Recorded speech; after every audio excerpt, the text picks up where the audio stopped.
Hello everyone out there. My name's Carpo, and I just wanted to share this Manly Hall excerpt that I was listening to. I often have them going in the background, and this part came on that I really wanted to share about, kind of about pining or whining people. So I'm just going to let it play out and go do a few things and come back and talk about it in a few minutes. See what you think. But we have the very difficult situation of the person who is not really bad and at the same time is not much good. This taxes our ingenuity, because when you try to say to such an individual, you are wrong about this, they look at you so innocently. The little mistakes that they make should certainly not be held against them, especially when compared to the large mistakes everybody else makes. So non-tranquility, which is just a certain general disorder, a kind of disorder that corresponds in physical symptomology to what they used to call a pining condition. In the old days, people who did not feel too well either pined or had a misery. Now, misery could be almost anything from a touch of rheumatism to a toothache. But a misery was just not feeling good. And in our problem of fact and unfact, or non-fact, this problem of the misery is this situation of the individual who is just a little miserable all the time, or most of the time, and has a pathetic look of unbelief on their faces if for a moment they are not miserable.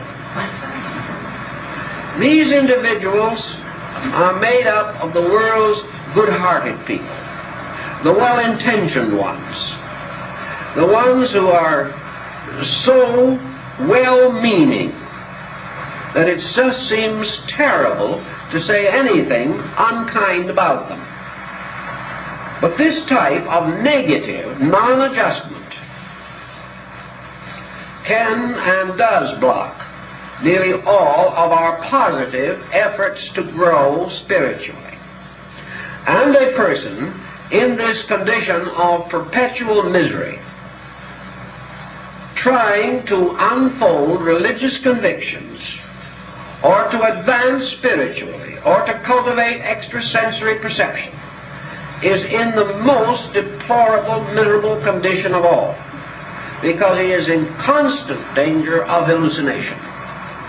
The hallucination does not seem as though it should naturally follow. After all, he's only a little bad. All right, nature is just. He only has a little hallucination. But a little hallucination gets very much larger when we think about it.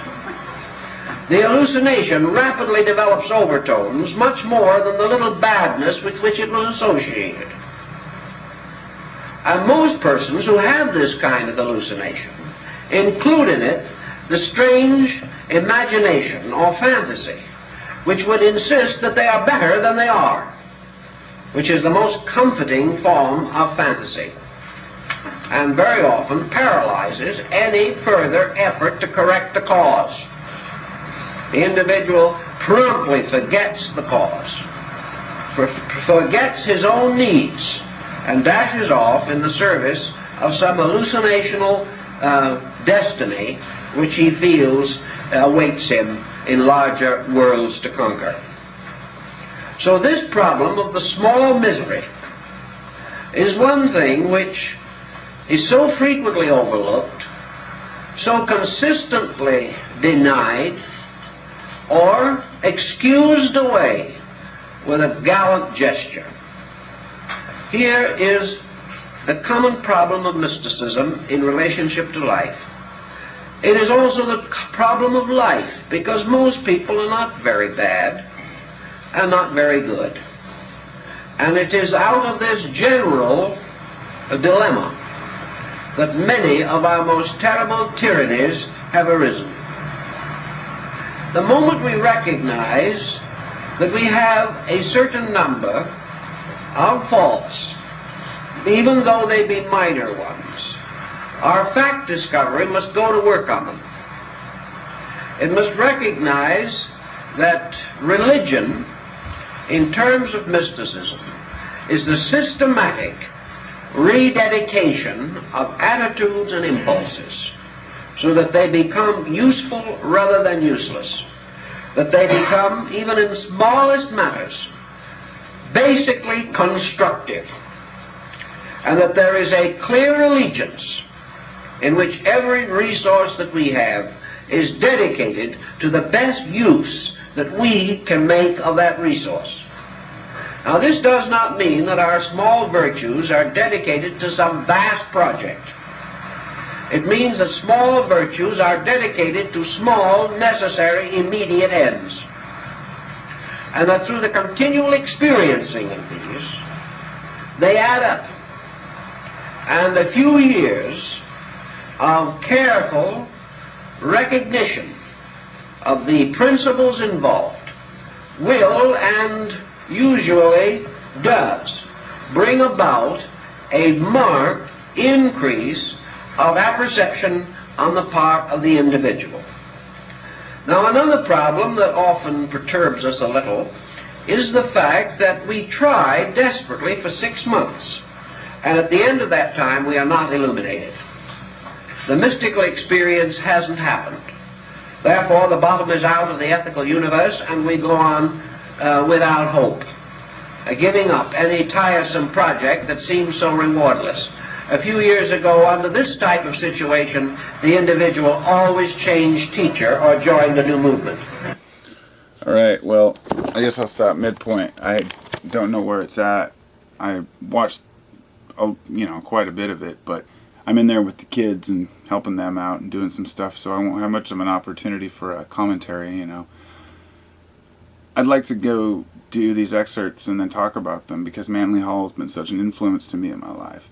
And I have thousands of hours of these, and I've listened to them all, some of them 3 or 4 times even, you find yourself remembering passages. It's like, wow, have I really listened to that much of it? But it's always inspirational, and it's not always something that we want to think about, but it's always something we should think about. And so I think I played that a little longer than I'd listened to, so I'll have to go back and listen to it before I can comment. But basically, the victims, and we're all around them all the time, the whiners, and it's really hard sometimes to cope with that. And you meet several of them in your life, and it's just one of the things that if a person is using that that whininess or playing the victim, they're really incapacitating themselves, because we are so powerful as individuals, and we have such enabling powers if we allow ourselves to. And it goes beyond people talking about, oh, you have the power to do whatever you want. You can manifest reality. Well, you really can, but it takes time. And the point is little things, little focuses building up over time, doing the things that you need to do over time, accumulate into doing a good thing and living a good life.